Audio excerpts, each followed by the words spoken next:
Hello everybody, I think I'm live. Can you let me know if you can hear me and if you can see me well? And once I get confirmation, I can start today's lecture about curriculum learning. So as usual, I'm asking you to write something in the chat so that I know everything is fine with the connection. I see that the number of viewers is growing, but I'm not sure that you can hear me. Perhaps there is also a delay, but I hope it's not that big of a problem.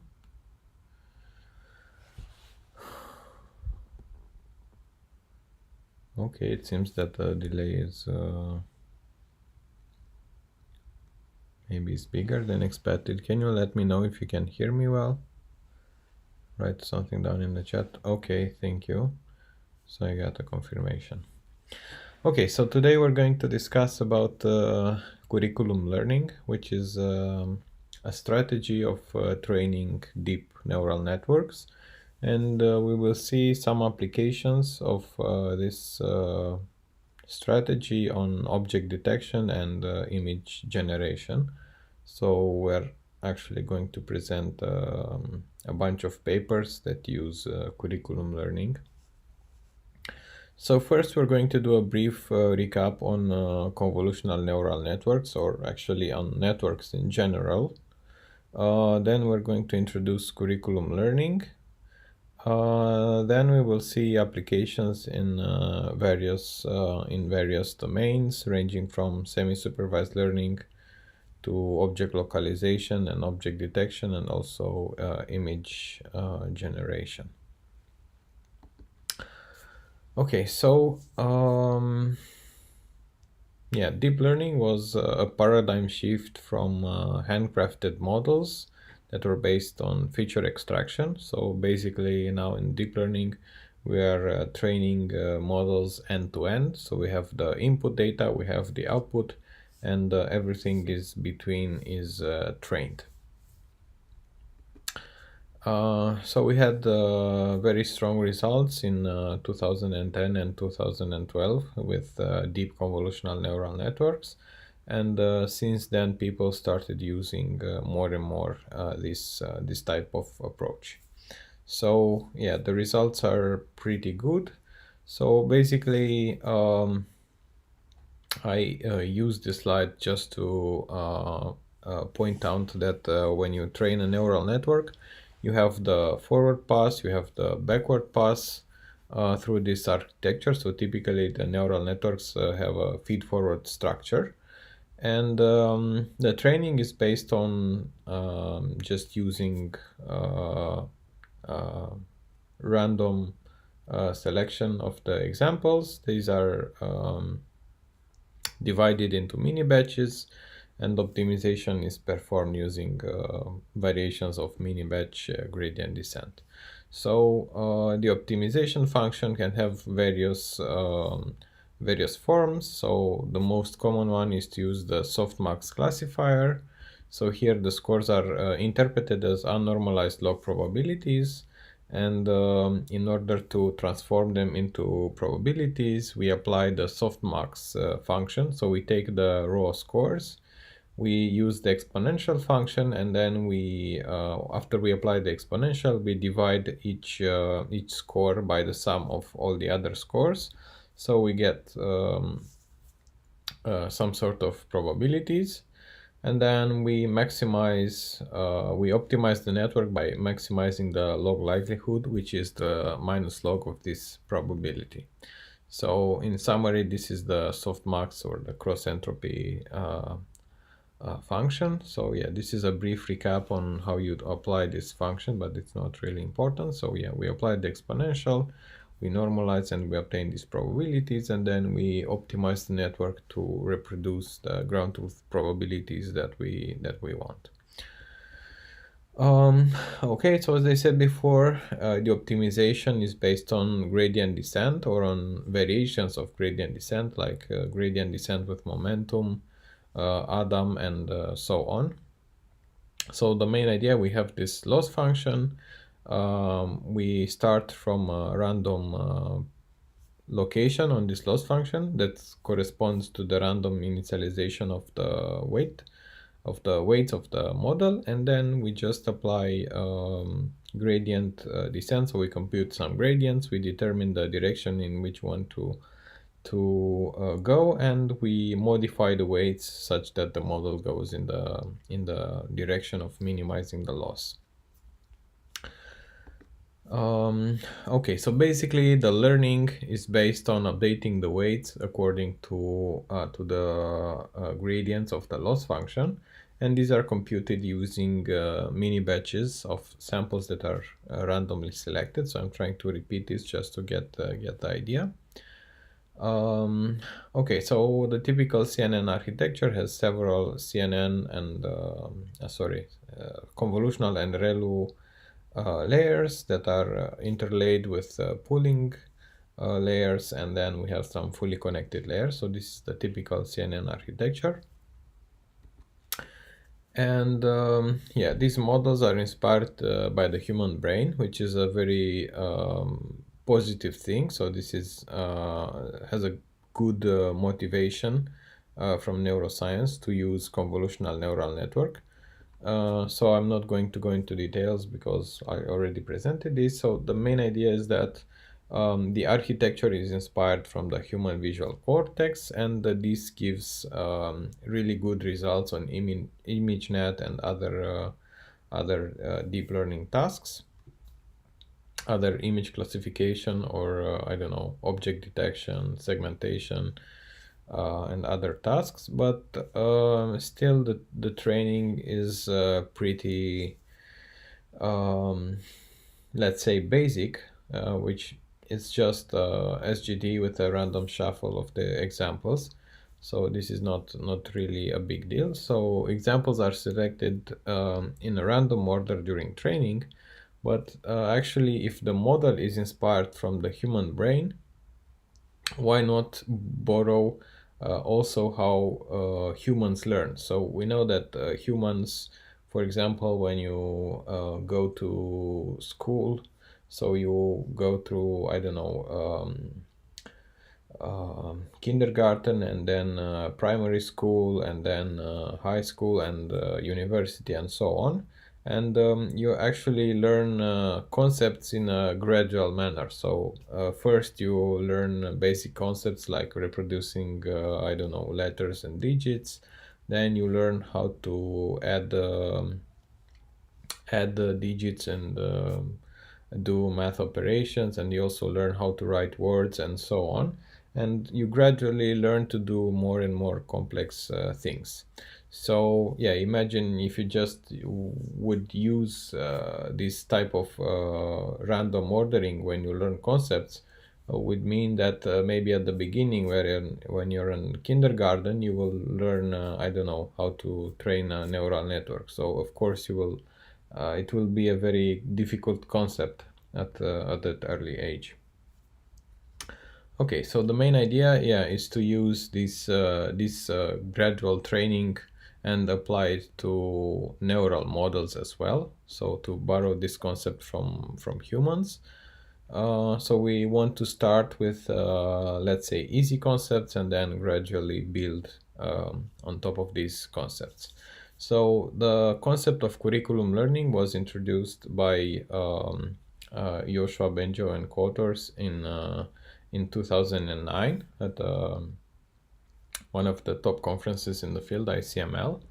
And yeah, their main idea was to apply this approach in order to train models using a similar paradigm as used for humans. And they showed some interesting results on some toy data sets. So they built some artificial examples in which they could control the difficulty of the examples, and they showed that networks learn better if the examples are presented in this order of difficulty or order of complexity. So they at the time they didn't have the means to apply this concept on on real images, because they didn't have the means to compute difficulty for natural images, and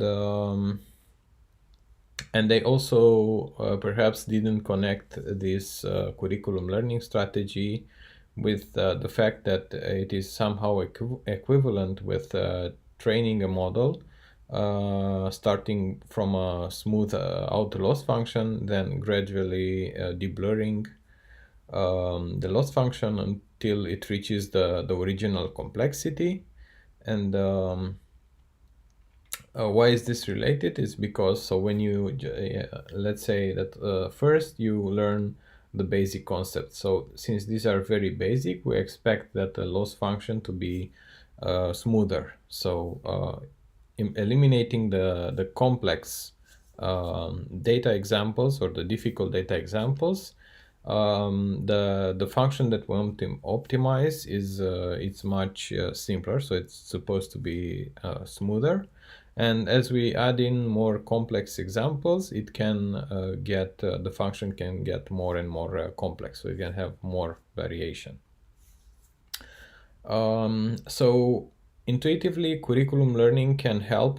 So this is kind of not a mathematical demonstration, but maybe an intuitive demonstration with this some mathematical background. So if you want, so suppose we have this loss function that is depicted in the slide, and if we just apply gradient descent on this very complex function, we will reach a point that maybe is not optimal. But if we apply this curriculum learning strategy, so if we smooth out the loss function, so assuming that the smooth out loss function is this red function here, we can optimize the model more easily to maybe to a better location. And once we gradually include more complex examples, we go back to the original loss function, and we also continue the optimization of our network so it can reach the desired point, or perhaps a better local optimal. Okay, so I try to explain this conceptually through this animation, and why it is important to start with a smooth out loss function, not to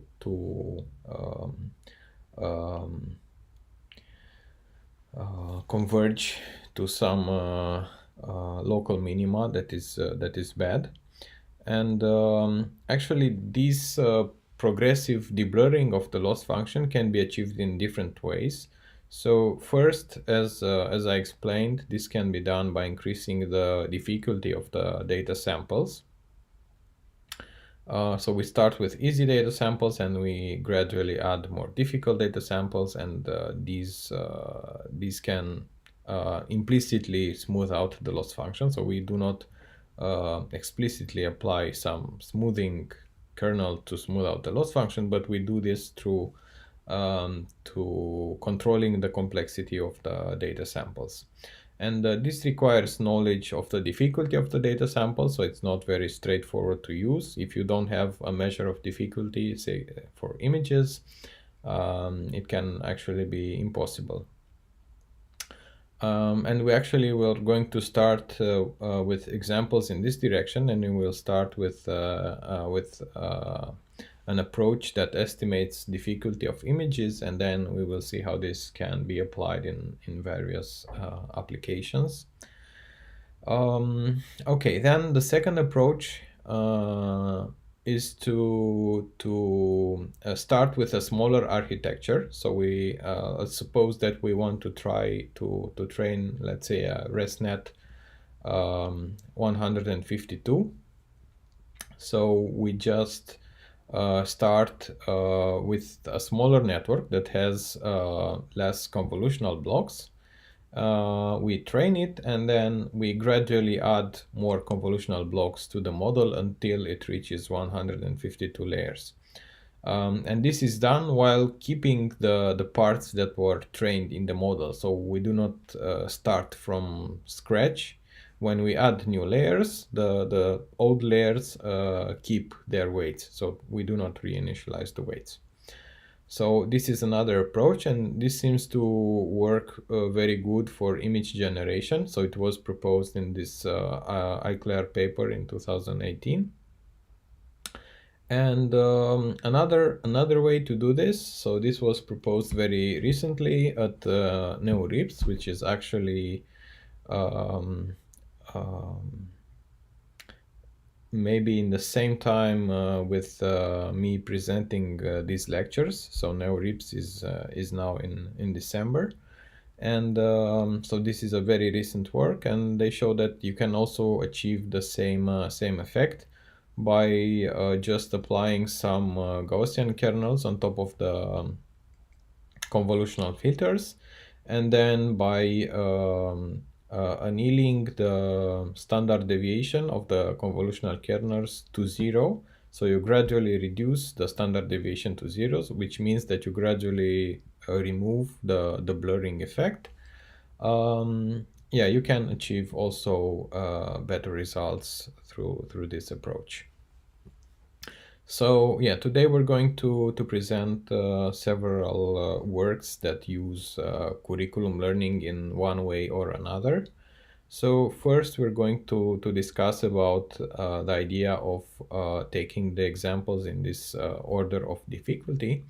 And this was possible, at least in the image domain, when we presented our paper at CVPR 2016, in which we proposed an image difficulty estimator, and this allowed people to assign difficulty scores to images and to use these in a curriculum learning setting for various tasks. So how we obtain image difficulty estimator. So we used the ImageNet, sorry, not the ImageNet, the Pascal VOC database, and we annotated the Pascal VOC images with some difficulty scores. So first, we didn't even knew that this was possible. So we had different questions that we had to answer. So first, can we measure difficulty? Then can we estimate it automatically? And then can we, is it really useful in a curriculum learning setting? So these are the questions that we started with. And intuitively, if you look at these images, maybe you can organize them based on difficulty. So I would say that images with a plain background and a single object are more simple, like the plane or the cat. And I don't know, objects, scenes that start to contain more objects and represent, I don't know, complex scenes become more and more difficult. So the way that we approach this difficulty task was to ask humans to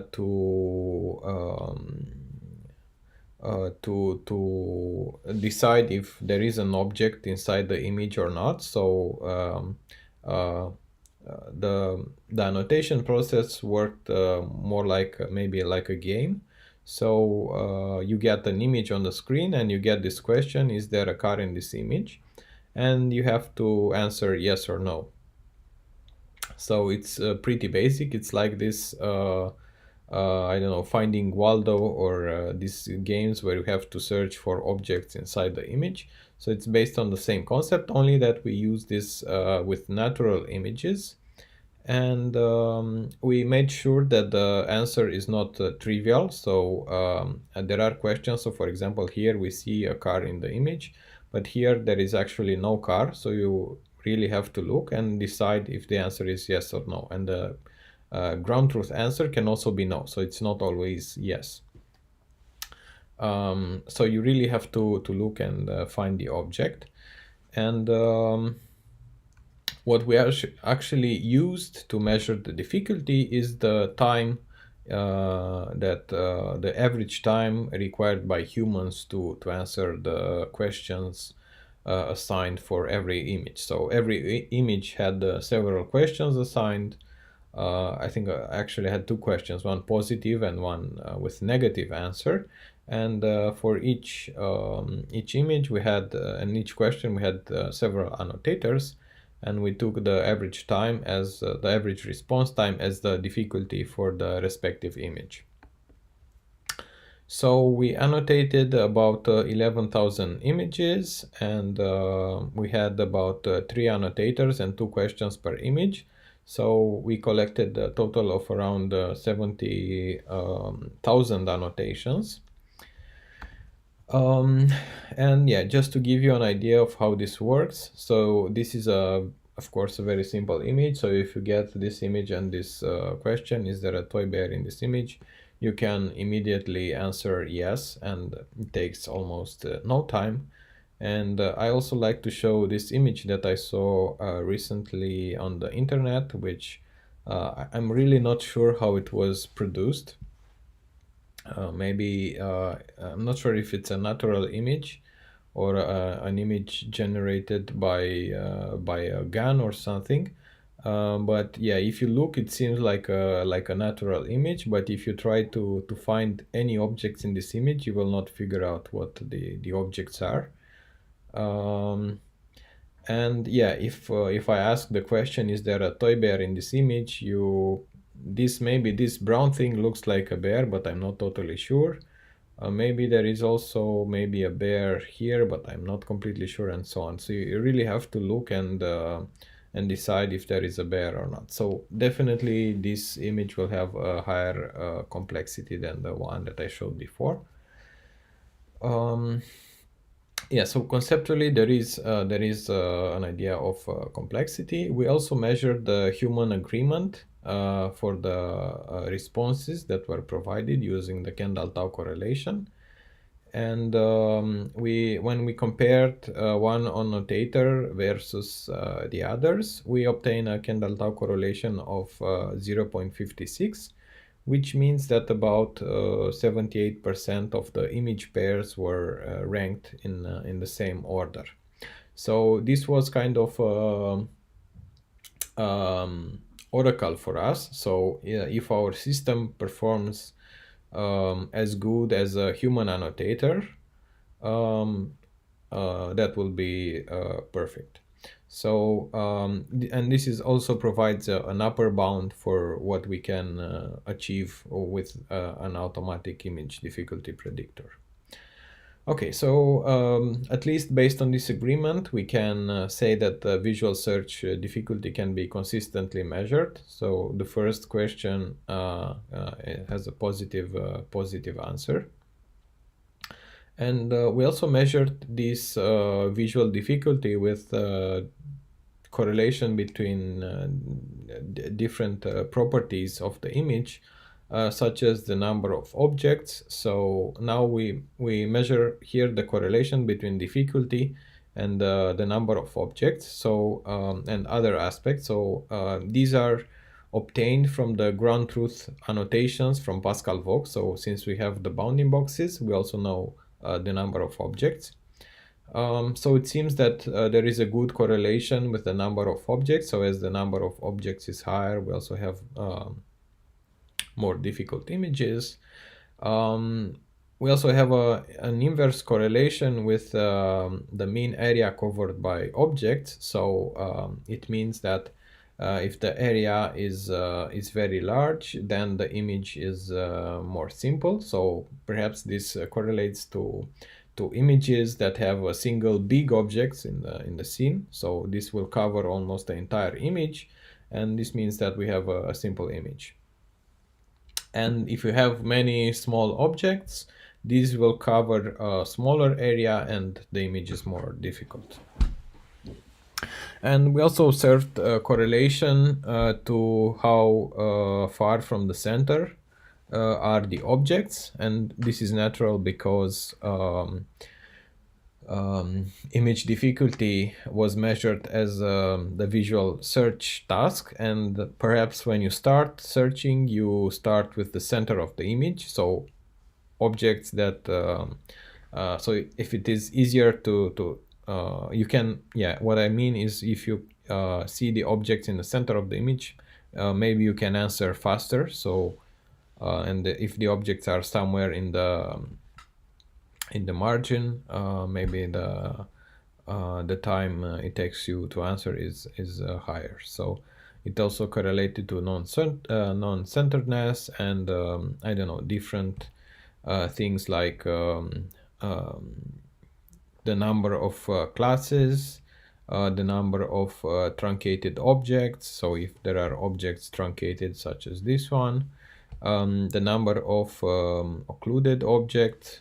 Yeah, there is also some. So this is truncated because it's cut out, and is also occluded by the desk in front. And Pascal VOC actually has objects that are marked as difficult, and we also see a correlation with these. So yeah, if you take all these properties and apply a regression model on top of them, you can obtain a Kendall-Tau correlation of about 0.36, which is quite important. But the main problem is these annotations are not the ground truth annotations, so these are labeled by humans. So if you want to apply this model in a realistic setting, you will not have the annotations, the bounding boxes, for you to compute all these features. Okay, so yeah, these properties are not available at test time. We also saw during the annotation some interesting results, such as objects that are very hard to spot. And in some cases, our annotators were able to find additional examples. So here with red we have lost objects. So lost objects are either those that were not annotated in Pascal VOC, and the ground truth. The annotators, all the annotators answered no to the corresponding question, but actually the ground truth tells us that there is an object of the respective class. So for example, in this case, we asked the annotator, is there a bottle in this image? And actually this guy is holding a bottle in his hand. And here we have, is there a car in this image? And we see that there is actually a car here in the far top right corner. And here actually there is a person that is very hard to see.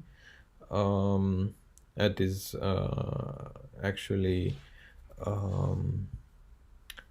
yeah, almost impossible to see. And we also had the case where our annotators found new objects. So in Pascal VOC, for example, these bottles were not annotated, but our annotators answered yes. So it means that the images had these bottles. So we use these lost and found images as very difficult examples because the annotators were either wrong or even when they were right. So we checked the images and we saw that they were right. We still decided to label these images as very difficult because of either the missing annotations in Pascal VOC or the missing annotations by our annotators.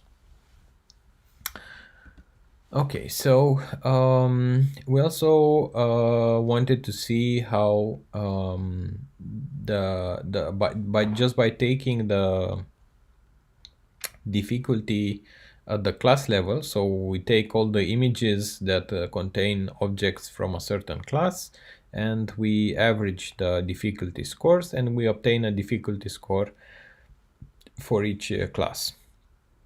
So here we have the 20 classes from Pascal VOC, and we see that these correlate quite well to, so these are sorted out by the difficulty score. So these are the easiest classes according to our difficulty score, and these are the more difficult classes. And if you also look, for example, at the scores obtained by a VGG model on Pascal VOC, you also see that actually for the top 5 models, we also have an overlap of 3. So actually 3 of the most easy classes, bird, airplane, and horse, are also in the top 5 for humans. And actually the most difficult classes, which are sofa, bottle, TV monitor, and so on. So these are the most difficult for our human annotators, and also the most difficult for the VGG model. So we also observed correlations at the class level. And yeah, so going back to the images that we saw before, so this is the images that are sorted out in the increasing order of difficulty. So these are the easiest images, and we gradually the difficulty gradually increases to these images, which are the most difficult. Okay, and now we also look at, we also propose an difficulty estimator. So we use transfer learning from ImageNet. So we employed a pre-trained VGG model on ImageNet, and we added a support vector regression layer and optimized the model on the difficulty scores. And this is a graph that shows the correlation between the ground truth difficulty scores, which are those provided by the humans, and the predicted scores by our model. So we see here a strong correlation, and if we measure the difficulty using the Kendall-Tau correlation, we obtain a correlation of 0.47%. Sorry, 0.47, which means that about 74 image pairs are ranked in the same order. And this is very close to the human upper bound, where we had 78 pairs that coincided on average. Yeah, so our difficulty estimator is quite close to the human level performance. Looking at the images that we showed before, there is actually only one swap here. So our difficulty estimator tells us that this image is easier than this other one, but all the others are sorted in the same order. Okay, so yeah, our model was also compared with other handcrafted approaches for image difficulty estimation. So we employed an approach based on edges, so using edge strengths, and we counted the number of pixels on the edges, and this gave us the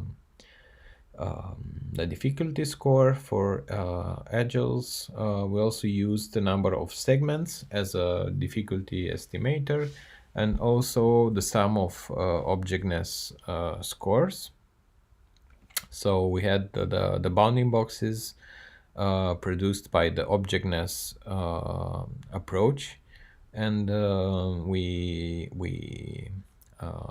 sum up the average of these scores in order to get a difficulty estimation. And we see, so all these methods are automatic, so they can be applied at the test time. And we can see that a combination of these properties can give a Kendall-Tau correlation of about 0.3. And we see that our difficulty estimator achieves a much better result. So using deep learning to estimate the difficulty of images is a much better approach. And here we also see some simple approaches, like, so even the image area correlates to the image difficulty. So if the image is bigger, we expect a higher difficulty, and also the file size. So if the image has I don't know, a smoother background and only one object, maybe the file size is also smaller because it can be compressed better. So yeah, the file size also seems to correlate to difficulty a little bit. And yeah, this is just to make sure that the random score generation gives a Kendall-Tau of nearly 0%. So this gives us some information about the size of random chance.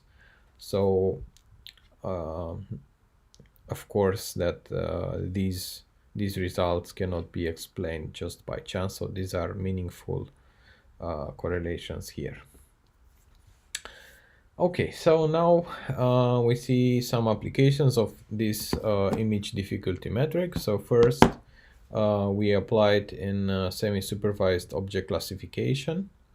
And how this works is we have a labeled set of images. So this is the first, the pool of samples that is depicted here. And we also have a much larger set of unlabeled images. And this is also this is a natural problem in many scenarios where we have a lot of data without labels. We can try to label just a small subset of the data samples and then try to train the model gradually by using its own labels to retrain the model. And what we propose here is to retrain the model, but not just selecting the images randomly from this unlabeled set, but selecting them according to the difficulty.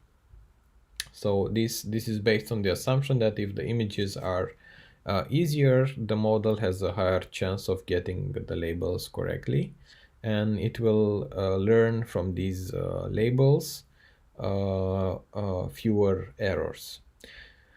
Okay, so how the process works. So we have this label set of images at iteration k. We train the model on these images, so these have ground truth labels. Then the model predicts labels for these images that are easier, and some of these images might have also incorrect labels, but nevertheless these are the labels that are produced by the model, and we use them to retrain the model. And we can do this in several steps and decide at some point that this is the final model that we want to use, and then we apply this final model on the test set. Okay, so this is the setting where we apply this curriculum learning strategy, and we actually applied it on a SVM model that used pre-trained CNN features. And here we see how the model behaves. So this is the performance of the model that does not use unlabeled samples at all. So this is kind of a baseline for us. If we do random selection, we see that actually the performance decreases. So this is the gray line here. And this is because the model starts to learn noisy labels, so labels that are wrong, and starts to make more mistakes. Then we have results with the difficulty, so the examples are taken in the order of difficulty, and it seems that if we use both the ground truth difficulty or the predicted one, the one predicted by our model, the results are pretty much the same. And we also consider alternative approaches as baseline. So in this approach, we take the least confident examples. So this means that for the SVM, the least confident examples means that these are the examples that are close to the separating hyperplane, and these can have wrong labels. So actually you introduce more errors into the model, and actually the performance decreases faster. And if you consider the examples with the highest confidence, so the ones that are that the SVM is confident that the labels are correct, you see that the model doesn't change at all. And yeah, maybe this could be a nice question for you to answer. Why do you think that when we use the high confidence example, why does the model doesn't update? So you see that the performance is always the same, it's constant. So since we gradually add these examples during training, what happens? Why doesn't the model update? So it could perhaps I don't know, increase or decrease the performance, but this doesn't seem to be the case. So this is a question for you. I'm going to look for the answers just by first I will also explain this combination where we use the examples with the lowest confidence, and also those that have that are also easier. So we consider both these scores together, and we obtain a small improvement here. Okay, so going back to the question for you guys, can you explain? So recall that this is an SVM model, support vector machine approach, and here we are trying to select the examples with the highest confidence in order to be added to the model and to be used when retraining the model.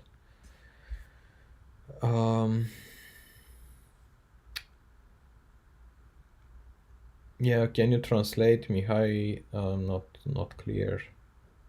What do you mean?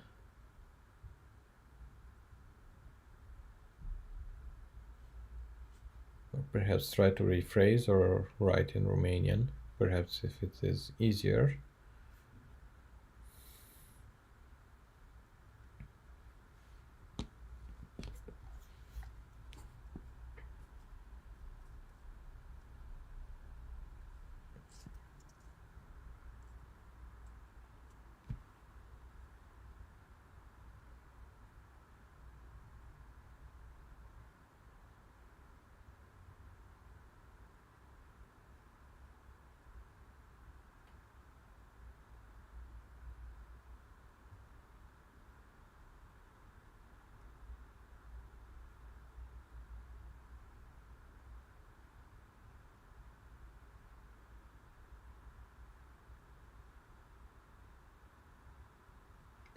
Okay, I'm waiting for a complete answer.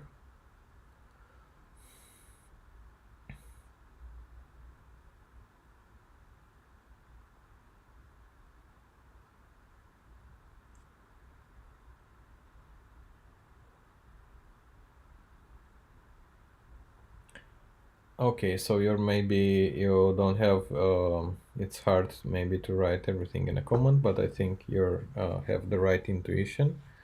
So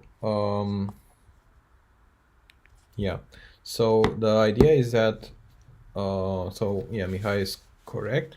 So if the examples are have high confidence, it means that these are far from the margin, the SVM margin. So even if you add more of these data samples, these will definitely not be chosen as support vectors. So the support vectors will be the same as for the previous model. So this means that the model will not update at all. Okay, so essentially the highly confident examples cannot be support vectors, and the model reaches the same result. Okay, so now we move on to the second application, weakly supervised object localization. So here, as you saw in the previous lecture, object localization is about finding an instance of an object in the image. And here, weakly supervised, this is a slightly more difficult task in which you have images with labels that you know that here we have a car, here we don't have a car, and you need to localize the cars inside these images. So you know that it contains a car, but you do not have the bounding box annotation. You just know the images that have cars and the images that don't have them, and you have to produce the bounding box. So this means that the supervision signal is just provided in terms of a binary label. So this means that the supervision is weak. So we applied curriculum learning in this application. So what we do here is so this framework is also known as multiple instance learning. And multiple instance learning, here we change it and we make it easy to hard multiple instance learning. So we actually used 3 batches. So we take, for example, all the images with cars. We predict the difficulty scores. We sort them out by the level of difficulty, and then we divide the images into 3. The training image dataset into 3 parts, with easy images, medium images, and hard images.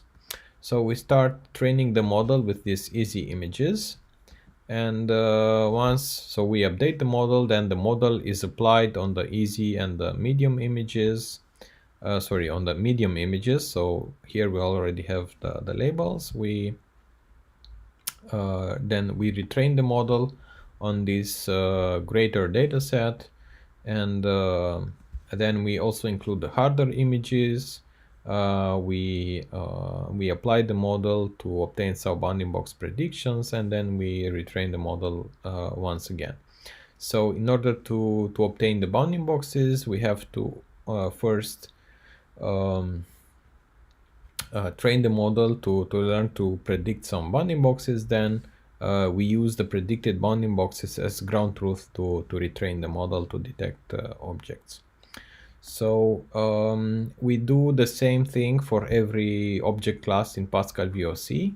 So for dogs, we apply the same strategy. We divide the images into easy, medium, and hard, and then we train the model on the easy images. We apply it on the easy and medium images. We retrain the model.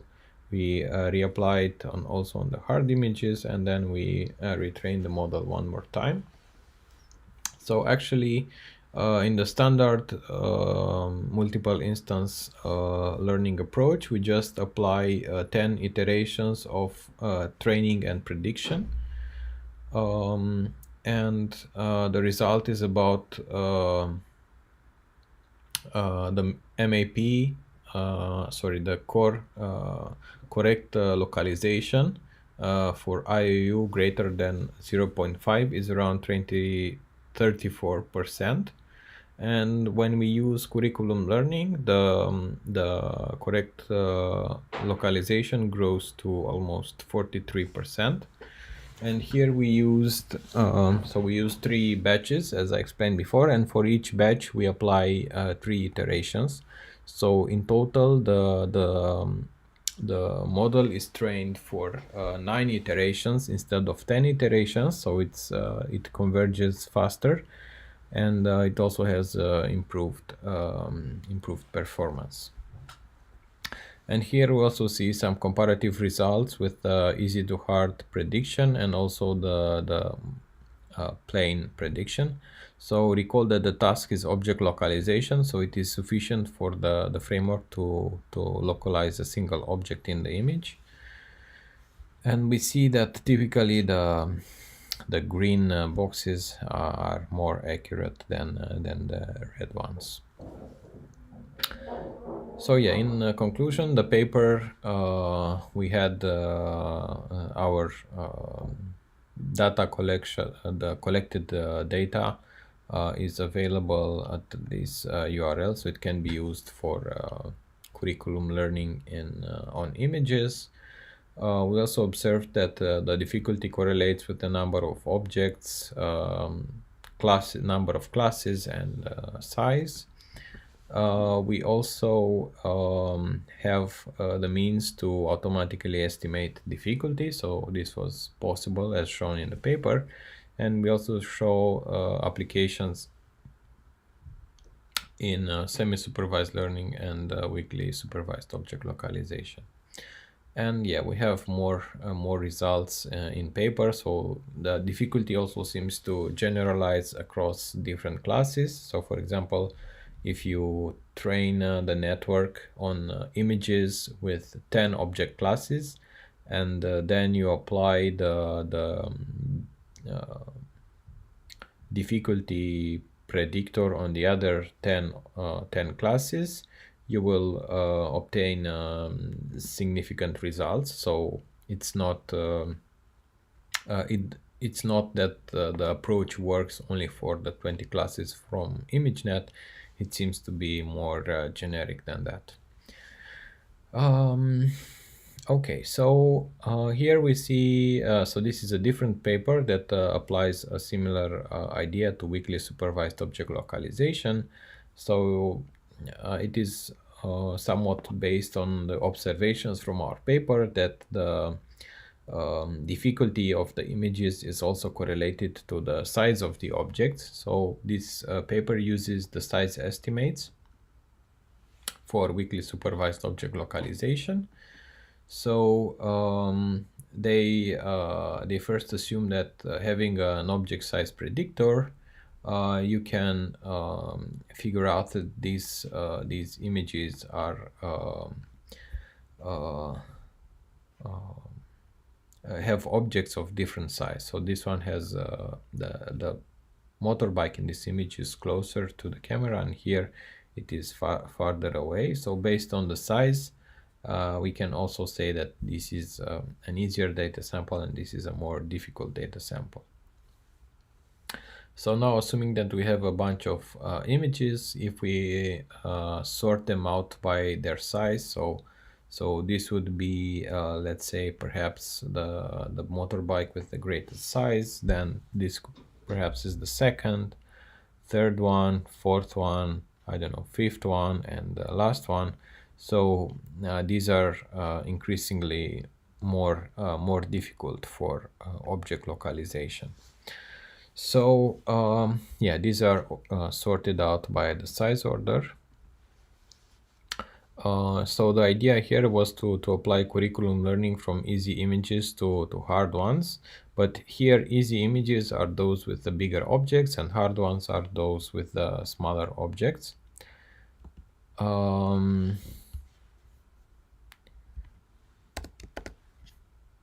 Okay, so another idea proposed in this paper was also to use size weighting. So instead of, so now also the size estimates can be obtained from bounding boxes. So based on the size of the bounding box, we can estimate the size of the objects. And instead of ordering the examples by their size, we can also add weights according to the size. So this means that the um, the estimator will give higher weights to the objects that are closer by and lower weights to the objects that are further away. Yeah, so this is an example with size order. So this is the easy batch of data samples. Here we see the predictions for the baseline, the multiple instance learning baseline. What happens if you add size order? So you get estimates. So you see that the red boxes are closer to the ground truth. And if you go to the medium images with medium difficulty, once again you get slightly better results from the size order than using the mill baseline. And finally, for difficult images, you also get better results. So yeah, this is compared the baseline with the predictions. And for the size estimator, so they used as in our paper, they used a pre-trained CNN model to regress on the size, and as a regression approach they used kernel ridge regression. And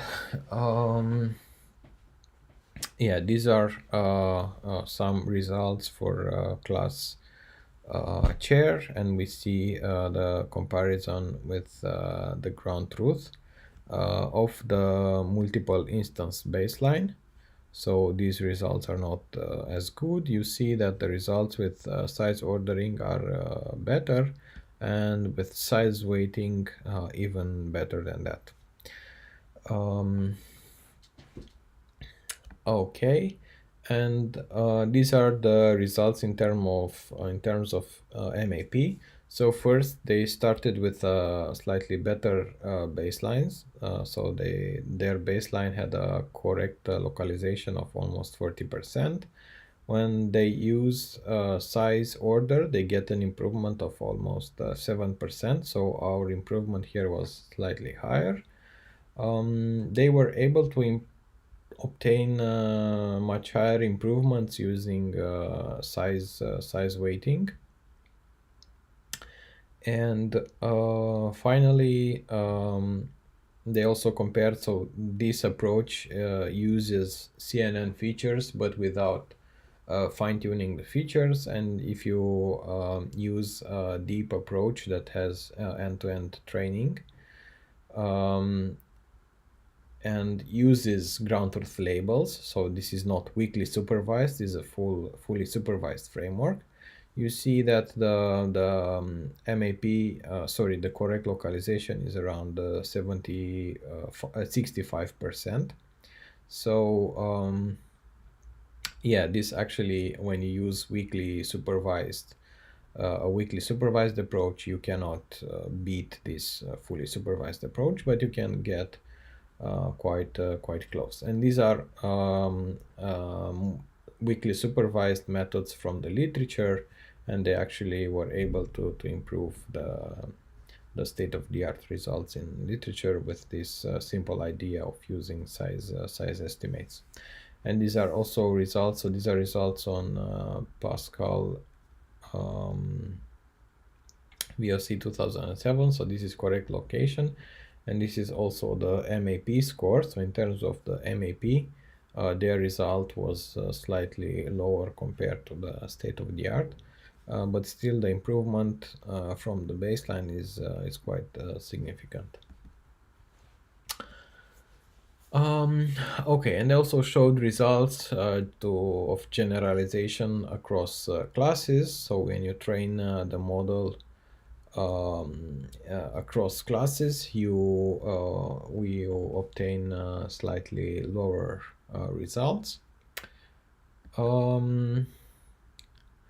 Yeah, and their conclusion was that this curriculum learning strategy is useful, gives state-of-the-art results, and in future work they wanted to use continuous ordering, and so here they also tested out 3 batches, and they also thought of decreasing the batch size to one example. And some of these approaches were actually also used in one of our papers on image generation that was presented this year at WACV, but more on image generation just a bit later. Okay, so going on with another example of using curriculum learning. This is applied to object detection. And curriculum is actually not applied during training, but only used at test time.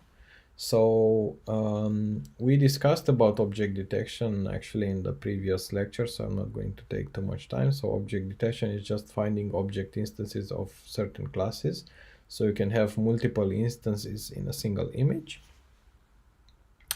And we have different object detectors that can be evaluated in terms of different metrics, including accuracy, speed, memory usage, and so on. And we have mainly 2 types of detectors in literature: one-stage detectors, such as YOLO or single-shot detectors, and 2-stage detectors such as faster RCNN. So the first one is faster and less accurate, and the second type is slower but more gives more accurate results. So in practice, we have to decide between using one or the other.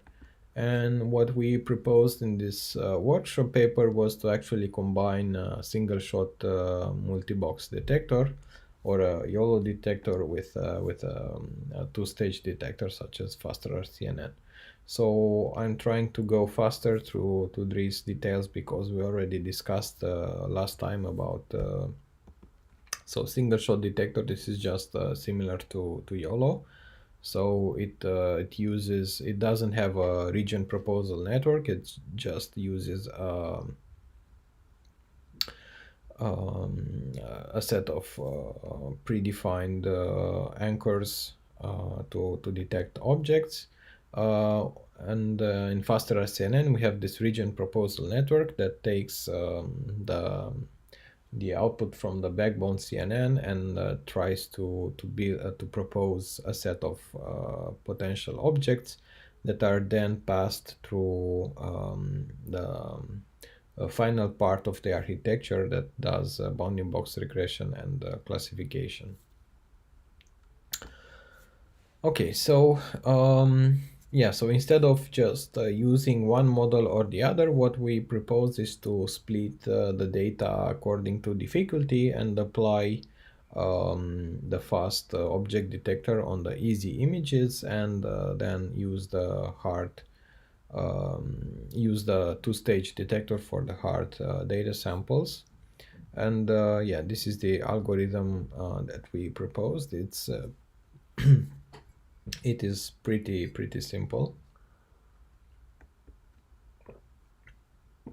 And we also considered other measures of difficulty. So we used the image difficulty proposed at CVPR 2016, but we also used the number of detected objects, the average size of the detected objects, and also a combination given by the number of detected objects divided by the average size, because the size we learned from CVPR 16 that is inverse proportional to the difficulty.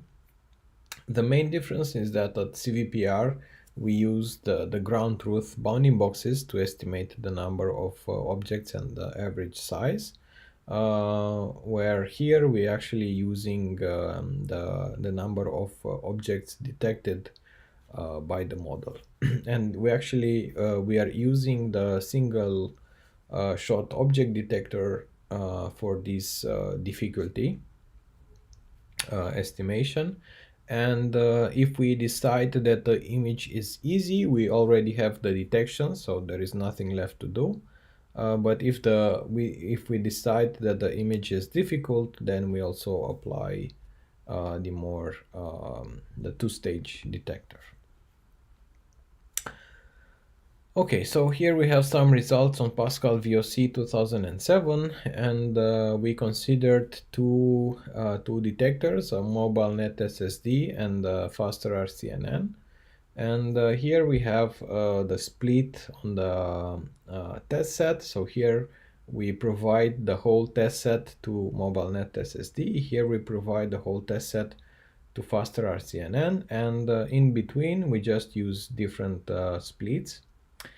And we also see, so the MAP is higher for faster RCNN and lower for mobile net SSD.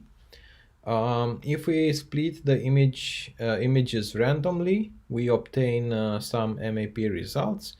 And if we use image difficulty, we obtain significant improvements in terms of the mean average precision. And here we also have the time that was measured on CPU, I think. So for faster RCNN, it needs about 8 seconds on CPU to produce the bounding boxes. And for mobile nets SSD, the time is about 70 milliseconds, so it's much faster. And here we also have the time required to estimate the difficulty. So to estimate the image difficulty is about 0.05 seconds, so it's pretty fast.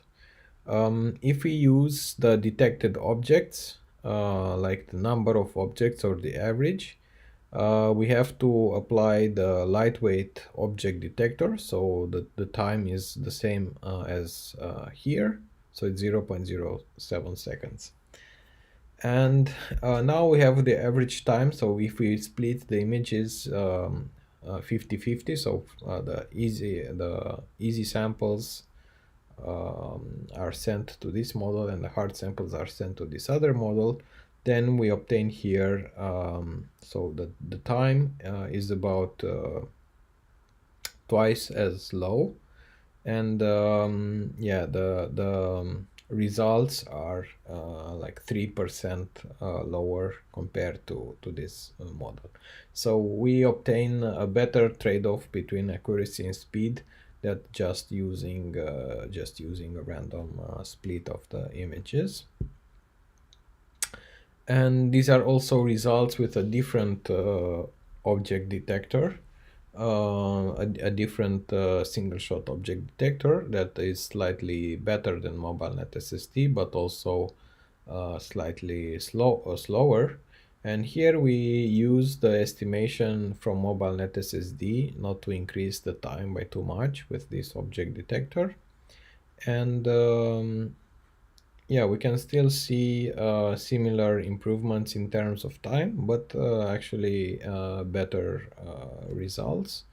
So here, yeah, actually the time is slightly slower compared to this result, but not much different. And actually here the performance difference is less than 1%. And actually we observe here also a case that is probably due to random chance that here we obtain slightly better results than just using faster CNN, and also reducing the time with more than 1.5 seconds. Okay, and these are some examples of easy images according to the image difficulty predictor. And we also see the bounding boxes produced by MobileNet SSD. So we can see that MobileNet can detect the objects. Maybe this bounding box for the sofa is a bit too big, so it captures too much of the background, but it's still okay. It is considered a correct detection because it has a high overlap with the ground truth. But if you go to the harder images and you look at the MobileNet SSD detections, you will see that it misses some of the objects, like the red boxes here, where in this case faster RCNN seems to produce much better results. So here we see a significant difference in favor of faster RCNN, but for the easy images it's not that hard. And here we have the same concept illustrated, but instead of image difficulty prediction, we're using the number of objects divided by the average size. So these are easy images according to this metric. And once again, we see that the detectors produce similar results. Actually, faster RCNN here produces some false positives. Like, so here it is expects to see a person inside the car. So here it it detects a person which is not there, and here I'm not sure what these objects are. But if you look once again at the difficult samples, you see that MobileNet SSD fails to. Actually, I think these are detections that are false positives. So it detects this tone as a sheep. It misses here, I think, the motorbike. Here it misses some of the people from the background, so we see that a faster CNN obtains better results. Okay, and we also have another paper that uses curriculum self-paced learning for cross-domain object detection. So this is a so here we use curriculum learning during training, but we use it in a specific task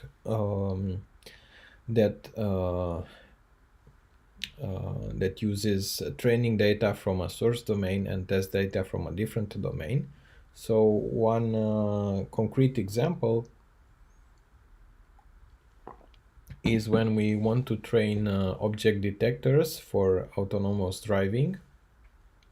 It is hard to collect real data because we have to send the cars in traffic and collect images, and then we have to annotate them and so on. So it would be much more easier to generate artificial data from realistic video games such as GTA. So these can be automatically generated with the labels because we know the locations of the objects in the scene. And we can train the object detector on this video scenes, and then we want to apply it on real data. However, there are some differences between these video game scenes and real image scenes because these are not identical, and it becomes the results are not as good as we expect. So what we can do is to try to adapt the model to the domain. So one first idea that was proposed in literature was to apply some cycle GAN to translate the video game scenes to realistic images, such as those shown here. That look more realistic. So first you apply the cycle GAN to transfer images, and now you have images that look more realistic but have also have the object detections. So you can use these images to decrease the domain gap, but you still need real images to improve your model. So the main idea was just in the previous papers was to use the predictions of the models on this validation set in order to retrain the model and improve the detection results on this target domain. And our idea was to instead of so this is called typically is called the self-paced learning. So the model predicts the results on the validation set, and then the validation samples with the predicted bounding boxes are added into the training. And what we propose here is to do this approach using curriculum. So we take the examples in their order of difficulty. And as in the previous paper, we use here the difficulty given by the number of objects divided by the average size.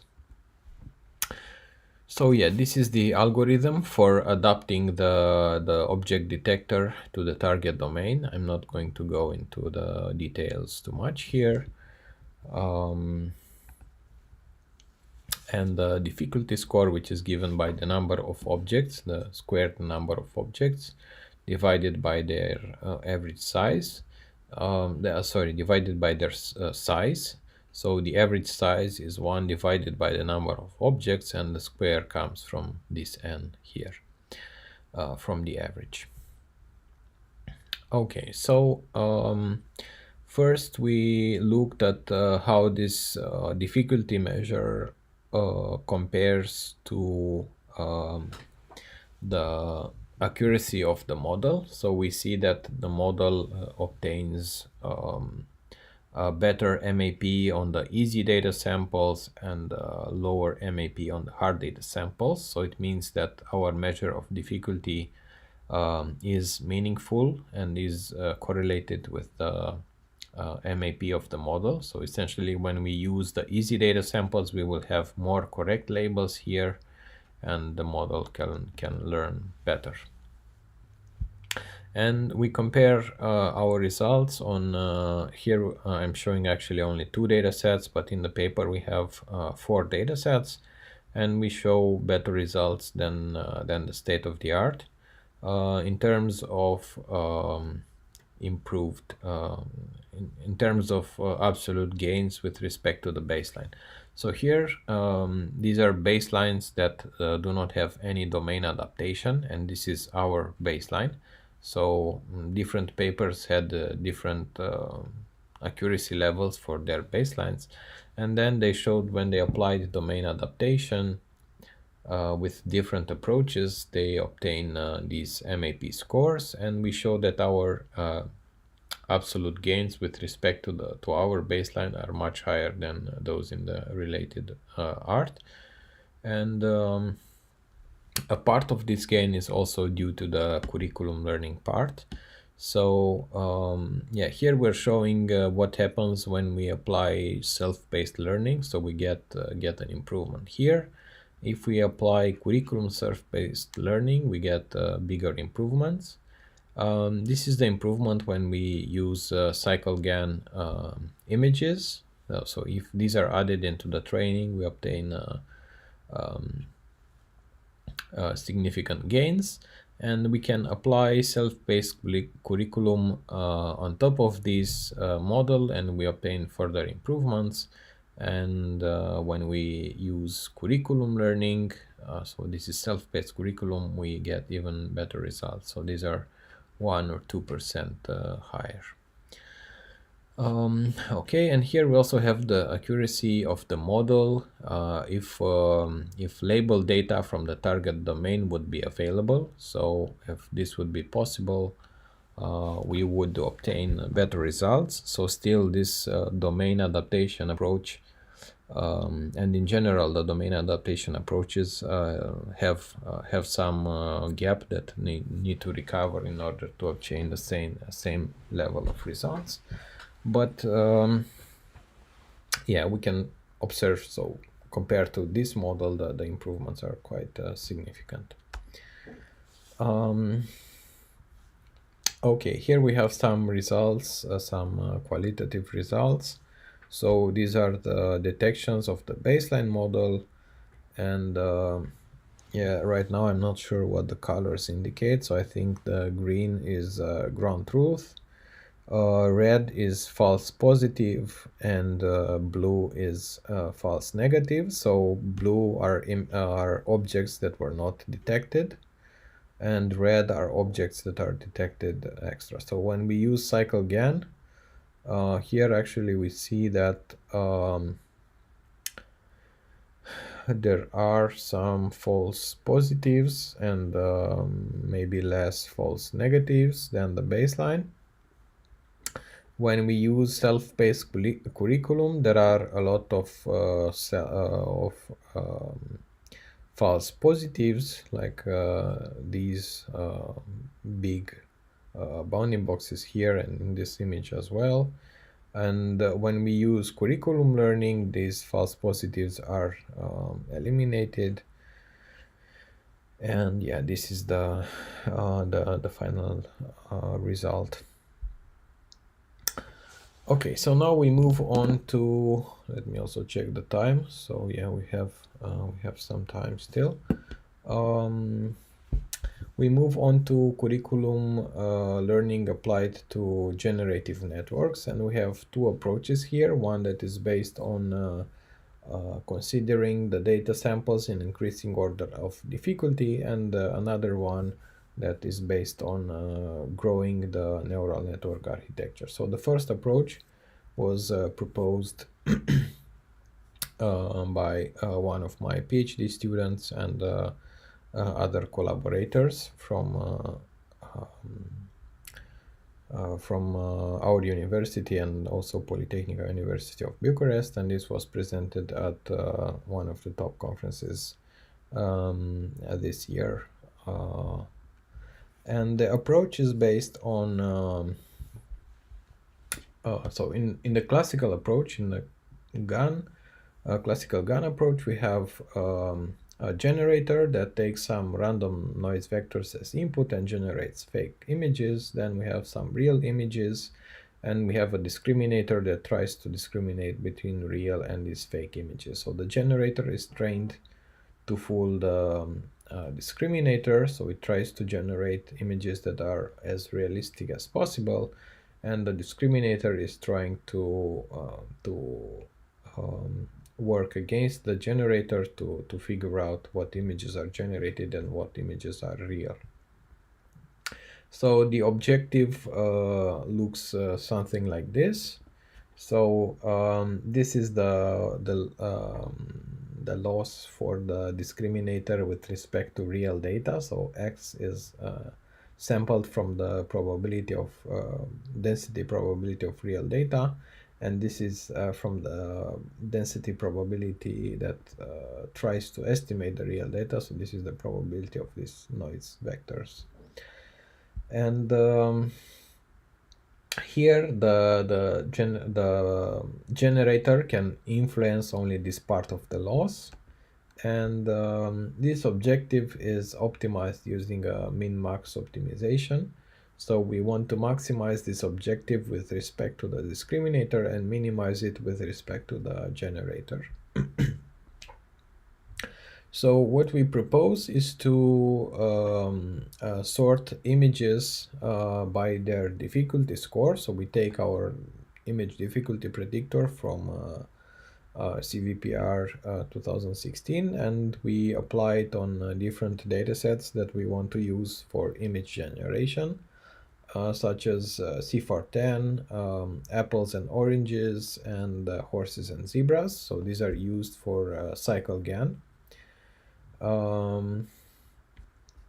Okay, so here we have a set of data samples that are sorted from easy to difficult. So we see that our image difficulty estimator is also meaningful from these data samples. So here we see images with a clean background and a few objects, and here we see more objects and a background that is not that plain. So our idea was to first use this difficulty predictor on real images and to sort the real images by their difficulty score. So actually here we use curriculum into the discriminator. So the discriminator first discriminates between fake images and easy real images. So basically, when the generator works against the discriminator, it will try to generate easy images, so with one object and with a plain background. And then we try to increase the difficulty of the data sample, so the generator will also learn to generate more complex data samples. So this is the intuition. And we applied in our paper, we applied 3 different strategies. So the most simple one was to split the real images into difficulty batches, so easy, medium, and hard. And the other strategies are based on this what we call the easiness score. So we take the difficulty score SI and we transform it into this easiness score, and this is based on a scoring function that updates the score based on the iteration. So T here is the iteration. So here actually we have the scores between 0 and 2, so the scores are normalized in this interval. This will correspond to the easiest data sample, and this will correspond to the hardest data sample. And as the training progresses, so as T increases here, the scores approach the value 1. So this means that at the beginning, we have a big difference between easy and complex images, and then as we go and train the model, the difficulty will decrease and will reach a value that is closer to 1. Okay, so our second strategy was to include this scoring function into the objective function of the model. So the main idea was to, and this can affect the discriminator, so it is added for the real data. So the idea was, okay, we want to increase the value of the loss for the easy data samples. This will force the model to give more importance to the easy data sample. So if these have a higher loss, the discriminator will try to decrease the loss for these data samples more because the loss is higher. So it will the easy samples will be more relevant at the beginning. So they will have a higher loss if they are misclassified. So the discriminator has to give them a higher importance. And as the training progresses, this score will flatten out to the value 1. So in the end, the result will go to the classic training of GANs. So we start with this difference between easy and hard samples, and then we make them equally important. And the other idea was just to use a sampling strategy. So when we when we choose the samples for a mini batch, we sample them from this distribution that is proportional to the scores of the data samples.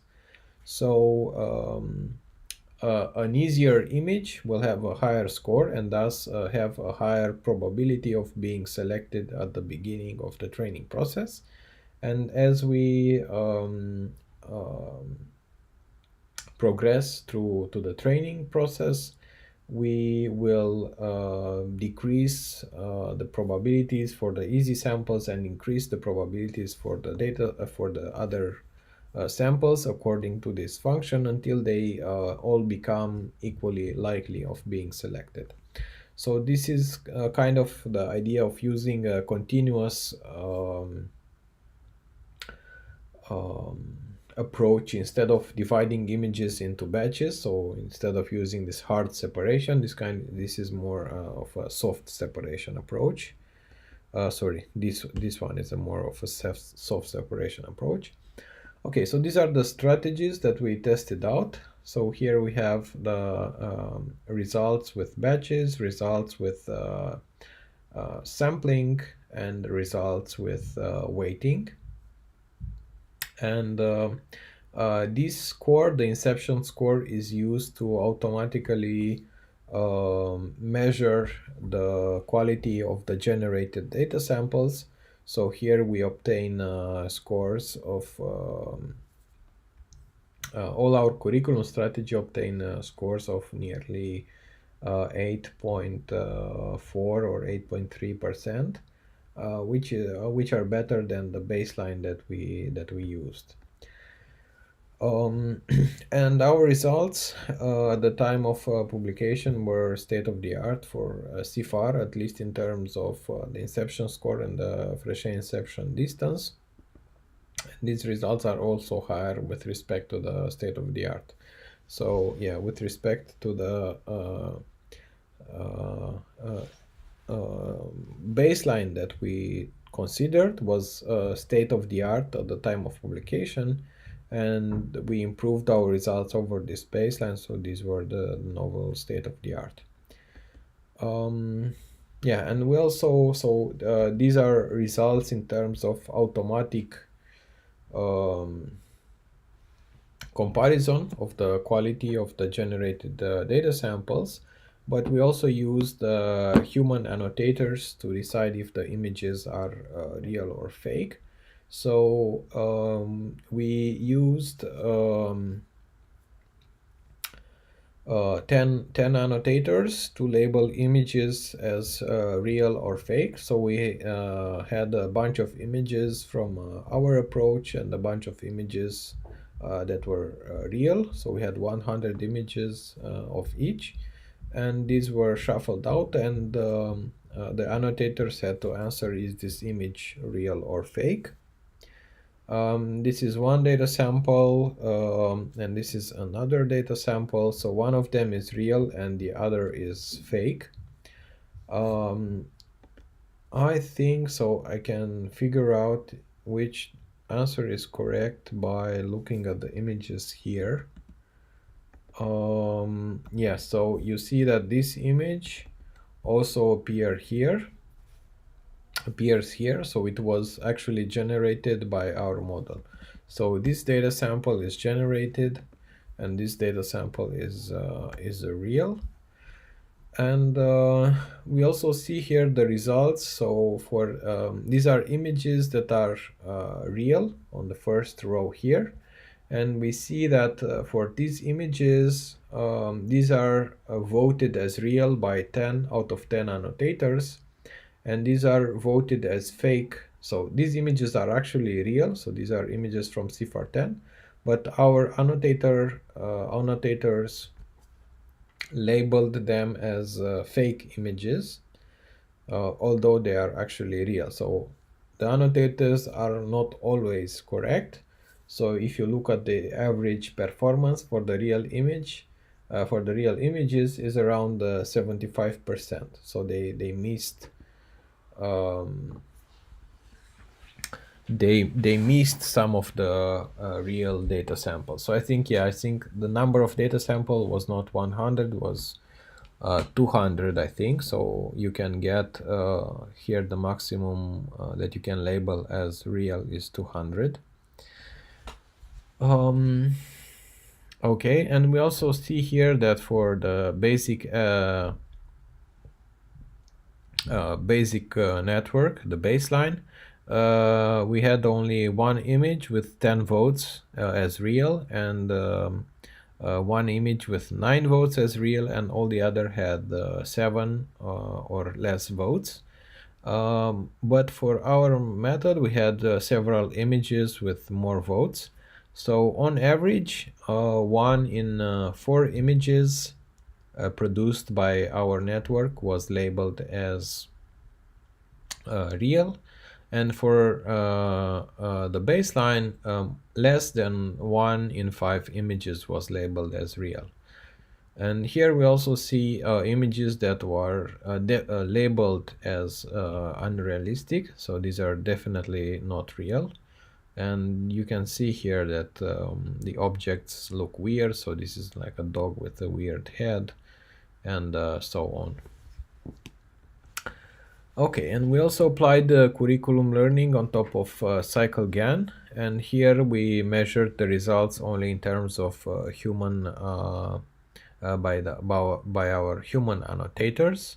So here the vote was a bit different. So we showed the original image, the image generated by CycleGAN, and the image generated by Curriculum GAN, and we asked the annotators to vote for one image or the other, that which one you think it looks better, and they were also allowed to say that the images are equally good.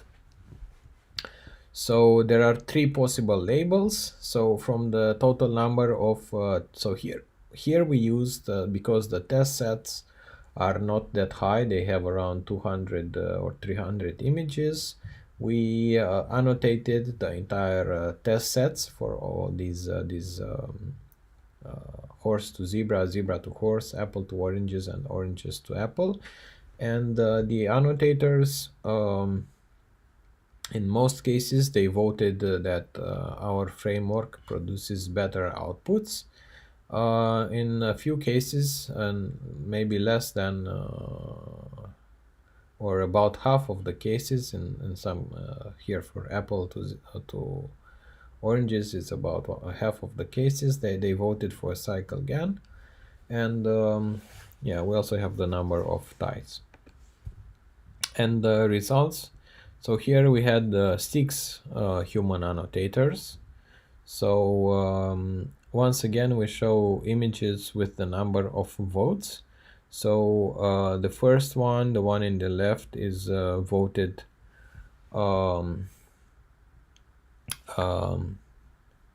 so this one is generated by CycleGAN, and this one is generated by Curriculum CycleGAN.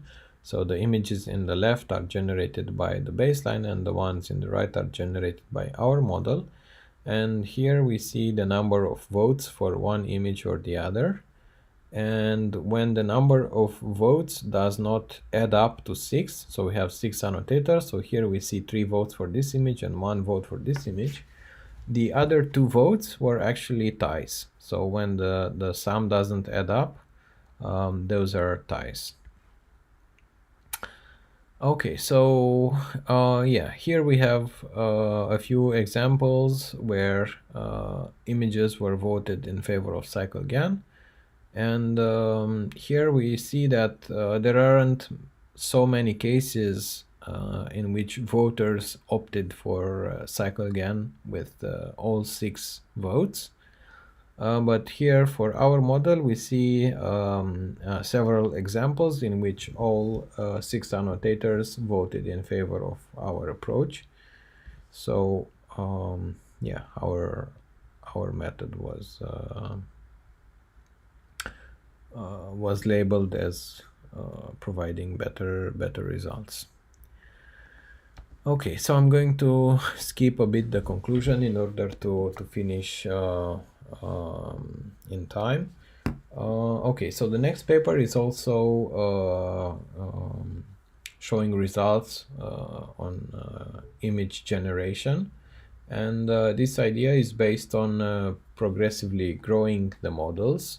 So the idea is something of looks something like this.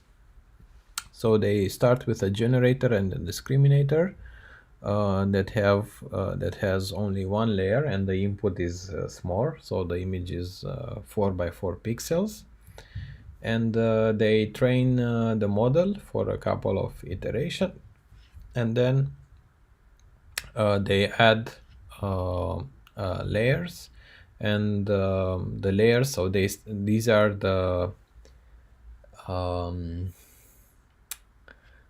first, this is the first layer in the generator, and this is the first layer in the discriminator. Okay, so the in the generator they add layers, let's say at the bottom. So when they add these layers, they increase the size of the output of the generated image. And for the discriminator, when they add layers on top, they increase the size of the input. So always the size of the input for the generator matches the size of the input for the discriminator. So these layers are have the same weights as in this stage. So the weights are copied and they increase. So they start with 4 by 4 pixels and they increase this progressively to images of 1024 by 1024 pixels. So the generated images can look like this. So these have very high resolution and the results are of good quality. So they also show that the training time is much faster. So actually at the same training time, so after let's say 60 hours of training, if you use the standard training process, you see less than 1 million images. And if you progressively grow your network, the number of images that you can process during training is much higher. And this is possible because the images here along the way have a lower resolution. Okay, and one thing that I didn't mention for our paper, and it's also valid for our paper and this paper, is that the number of the training time spent on higher resolution is higher. And this also happens in our approach. We spend more training time for the difficult images. Okay, and I think this is the first paper that shows high resolution results with very good quality, and they are almost indistinguishable for the human eye. And these are their cherry-picked examples that look quite realistic. Of course, Celabay HQ is a easy data set for image generation because there isn't a lot of variation. They are all images of people, but still the results are quite good. And they also show results on LSUN database, and on LSUN they have comparison with previous methods, and they show so these look quite well. Some of them are really realistic. I'm not able to tell that this is a generated image. So you see here straight lines and objects are do not have artifacts and so on. And here you see that some of the generated images don't look so well. So these are actually images that are shown in these papers. So these are supposed to be cherry-picked examples by the authors. And yeah, these results look much better. Okay, and also about the last approach that is based on curriculum by smoothing. So this idea was to use Gaussian kernels after the convolution operation. So this is a piece of code that was illustrated in the paper just to show how easy it is to apply this approach. So you just apply a Gaussian kernel on top of the convolution, on the convolutional outputs, and you do this for each convolutional layer. So you just apply a convolutional kernel on top, and you just have to then to control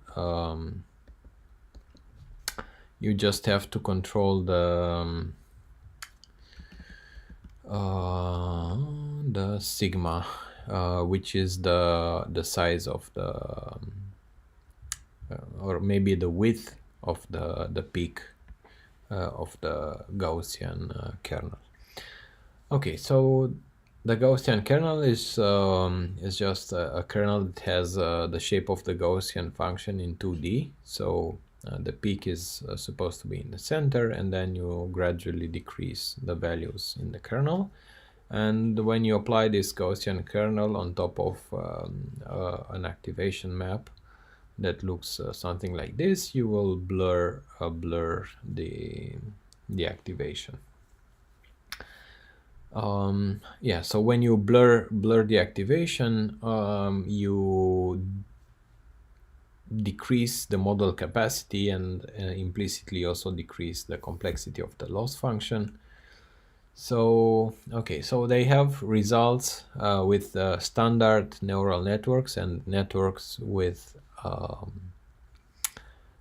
curriculum by smoothing. So they use short notation CBS for curriculum by smoothing.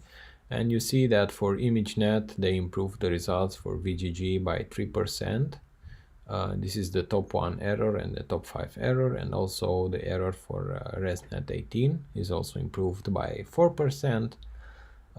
These are also results on other data sets like street view house numbers, CFAR 10 and CFAR 100. Curriculum by smoothing always improves the results. And they also use, so they train a model with curriculum by smoothing, and then they use this model and transfer it to Pascal VOC for semantic segmentation and object detection. And they show that this model also achieves better results in these tasks. So it's also useful for transfer learning. And they also perform an ablation study, and they show if they apply smoothing only in the input image, you obtain lower results, or if you apply smoothing on the images and features. Also, what happens if you do not decrease the standard deviation of the Gaussian kernel? So if you just apply the kernels from the beginning to the end, you obtain lower results. If you just use the plain network, these are the expected results, and when you use curriculum by smoothing, you're able to obtain an improvement. Okay, so in conclusion, the curriculum learning strategies can bring faster convergence and also improved results for your models. So yeah, this is still an open research topic, how to perform curriculum in order to obtain better results and obtain faster convergence. Okay, so yeah, this was my last slides.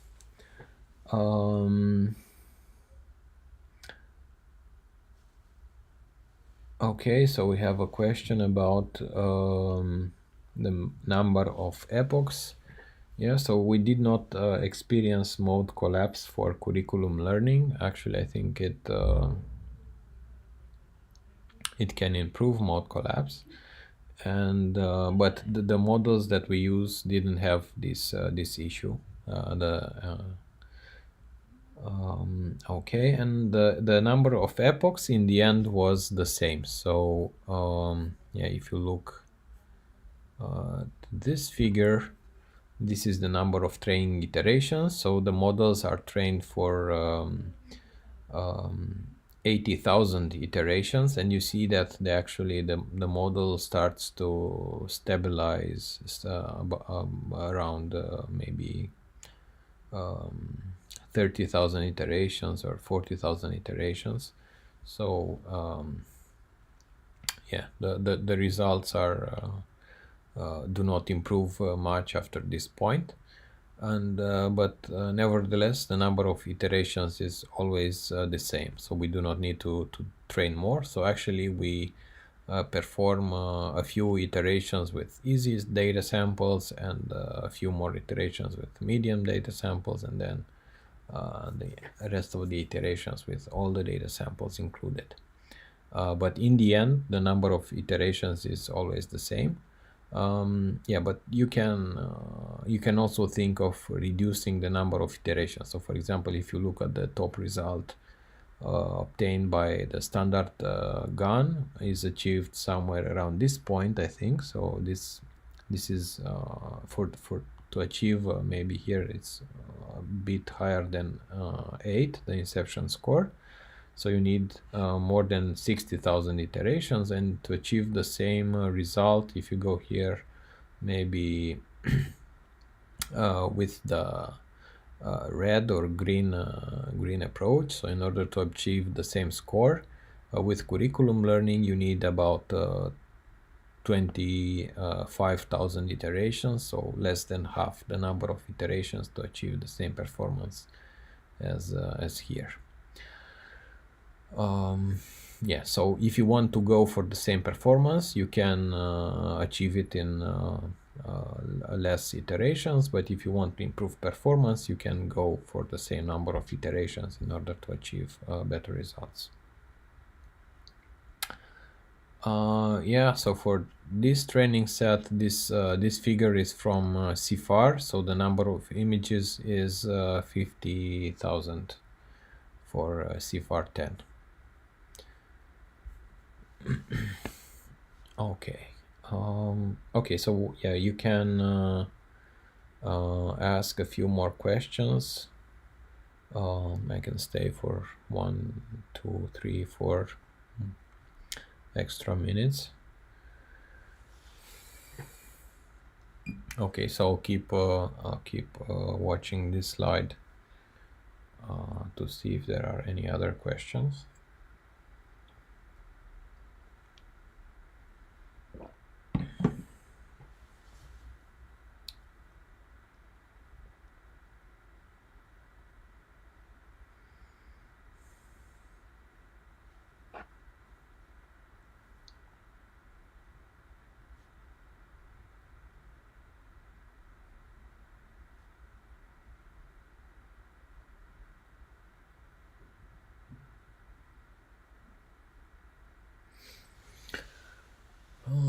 Okay, I see that that there are no further questions, so then we can end the lecture here. Either way, it's 6 o'clock, so our time also passed. Okay, so thank you for attending the lecture, and see you next week.